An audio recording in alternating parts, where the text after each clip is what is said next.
Shalom, saudara dan saudari yang terkasih dalam Tuhan kita Yesus Kristus. Marilah kita luangkan waktu beberapa menit untuk berkencan dengan Tuhan saat ini, agar dari hari ke hari kita semakin dekat dengan Tuhan, sehingga hidup kita semakin diberkati dan menjadi berkat.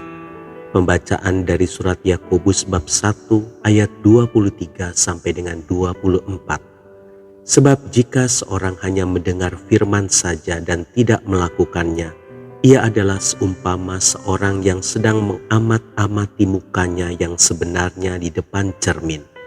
Baru saja ia memandang dirinya, ia sudah pergi atau ia segera lupa bagaimana rupanya. Demikianlah sabda Tuhan, syukur kepada Allah. Saudara dan saudari yang terkasih dalam Tuhan kita Yesus Kristus, di pedalaman Afrika ada sebuah suku yang kehidupannya masih sangat terbelakang.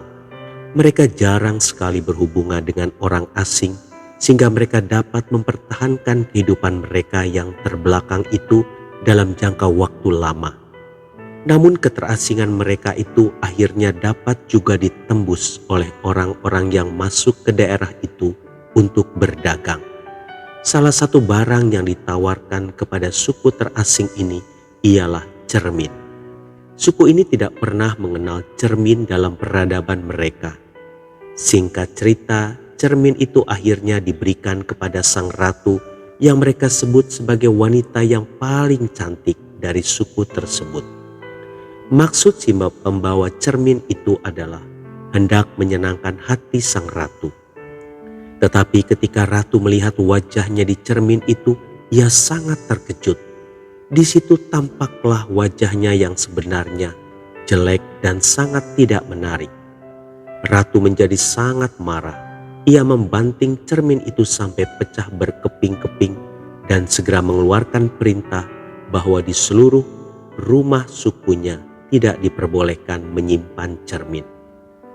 Saudara dan saudari yang terkasih dalam Tuhan kita Yesus Kristus, firman Tuhan juga berfungsi sebagai cermin rohani yang memberikan gambaran mengenai keadaan diri kita yang sebenarnya.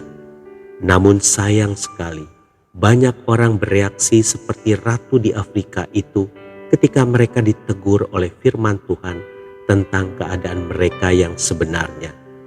Mereka bukannya bertobat, tetapi malah merobek atau menolak firman Tuhan serta mengeraskan hati mereka. Saudara dan saudari yang terkasih dalam Tuhan kita Yesus Kristus, janganlah kita takut untuk mengetahui kebenaran yang sesungguhnya tentang diri kita, tentang kelemahan-kelemahan kita yang disingkapkan melalui firman Tuhan.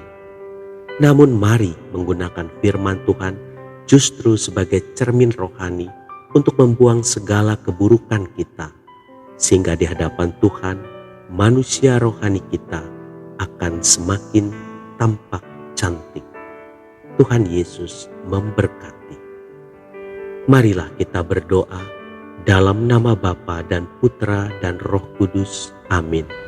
Tuhan Yesus, terima kasih atas kebenaran firman-Mu yang sering menegur diriku, sehingga pada akhirnya aku dapat mengubah diriku menjadi lebih baik. Amin.